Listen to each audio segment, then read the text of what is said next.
بسم اللہ الرحمن الرحیم نحمدہ و نصلی علی رسولہ الکریم وعلی عبدہ المسیح الموعود۔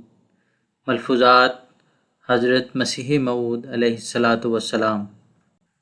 حضرت اقدس مسیح موعود و مہدی موعود علیہ الصلاۃ والسلام فرماتے ہیں، رمضان سورج کی تپش کو کہتے ہیں۔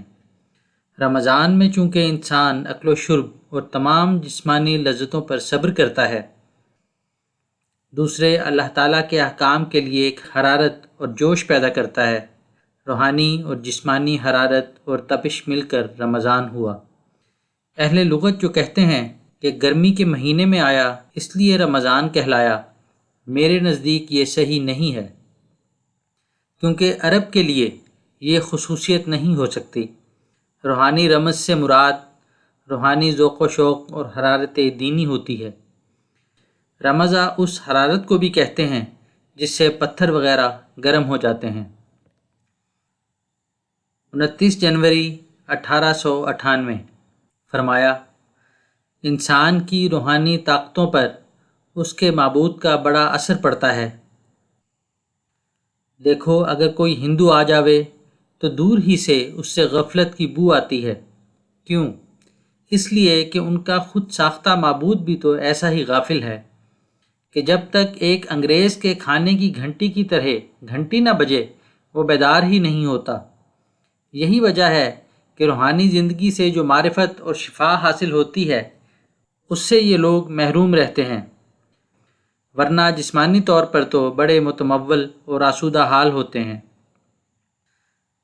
اصل بات یہ ہے کہ رزق دو قسم کے ہوتے ہیں، ایک ابتلاء کے طور پر، دوسرے استفاء کے طور پر۔ رزق ابتلاء کے طور پر تو وہ رزق ہے جس کو اللہ سے کوئی واسطہ نہیں رہتا، بلکہ یہ رزق انسان کو خدا سے دور ڈالتا جاتا ہے، یہاں تک کہ اس کو ہلاک کر دیتا ہے۔ اسی طرف اللہ تعالیٰ نے اشارہ کر کے فرمایا ہے، لا تلہکم اموالکم، تمہارے مال تم کو ہلاک نہ کر دیں۔ اور رزق استفاء کے طور پر وہ ہوتا ہے جو خدا کے لیے ہو۔ ایسے لوگوں کا متولی خدا ہو جاتا ہے، اور جو کچھ ان کے پاس ہوتا ہے وہ اس کو خدا ہی کا سمجھتے ہیں اور اپنے عمل سے ثابت کر دکھاتے ہیں۔ صحابہ کی حالت کو دیکھو، جب امتحان کا وقت آیا تو جو کسی کے پاس تھا اللہ تعالیٰ کی راہ میں دے دیا۔ حضرت ابوبکر صدیق رضی اللہ عنہ سب سے اول کمبل پہن کر آ گئے، پھر اس کمبل کی جزا بھی اللہ تعالیٰ نے کیا دی کہ سب سے اول خلیفہ وہی ہوئے۔ غرض یہ ہے کہ اصلی خوبی، خیر اور روحانی لذت سے بہرہ ہونے کے لیے وہی مال کام آ سکتا ہے جو خدا کی راہ میں خرچ کیا جائے۔ 30 جنوری 1898 فرمایا،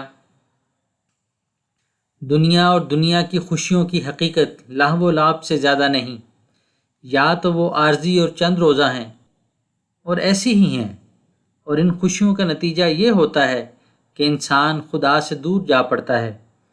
مگر خدا کی معرفت میں جو لذت ہے وہ ایک ایسی چیز ہے کہ جو نہ آنکھوں نے دیکھی اور نہ کانوں نے سنی اور نہ کسی اور حس نے اس کو محسوس کیا ہے۔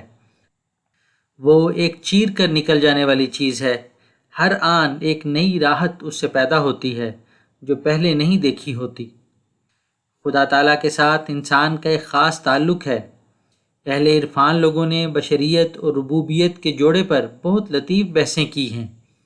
اگر بچے کا منہ پتھر سے لگائیں تو کیا کوئی دانش مند خیال کر سکتا ہے کہ اس پتھر میں سے دودھ نکل آئے گا اور بچہ سیر ہو جائے گا؟ ہرگز نہیں۔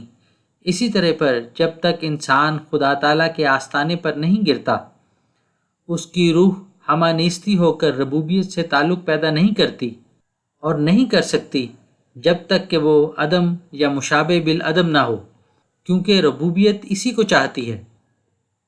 اس وقت تک وہ روحانی دودھ سے پرورش نہیں پا سکتا۔ لہو میں کھانے پینے کی تمام لذتیں شامل ہیں، ان کا انجام دیکھو بجوز کثافت کے اور کیا ہے؟ زینت، سواری، عمدہ مکانات پر فخر کرنا یا حکومت و خاندان پر فخر کرنا، یہ سب باتیں ایسی ہیں کہ بالآخر اس سے ایک قسم کی حقارت پیدا ہو جاتی ہے جو رنج دیتی ہے اور طبیعت کو افسردہ اور بے چین کر دیتی ہے۔ لعب میں عورتوں کی محبت بھی شامل ہے۔ انسان عورت کے پاس جاتا ہے مگر تھوڑی دیر کے بعد وہ محبت اور لذت کثافت سے بدل جاتی ہے۔ لیکن اگر یہ سب کچھ محض اللہ تعالیٰ کے ساتھ ایک حقیقی عشق ہونے کے بعد ہو تو پھر راحت پر راحت اور لذت پر لذت ملتی ہے، یہاں تک کہ معرفت حقہ کے دروازے کھل جاتے ہیں اور ایک ابدی اور غیر فانی راحت میں داخل ہو جاتا ہے جہاں پاکیزگی اور طہارت کے سوا کچھ نہیں۔ وہ خدا میں لذت ہے، اس کو حاصل کرنے کی کوشش کرو اور اسے ہی پاؤ کہ حقیقی لذت وہی ہے۔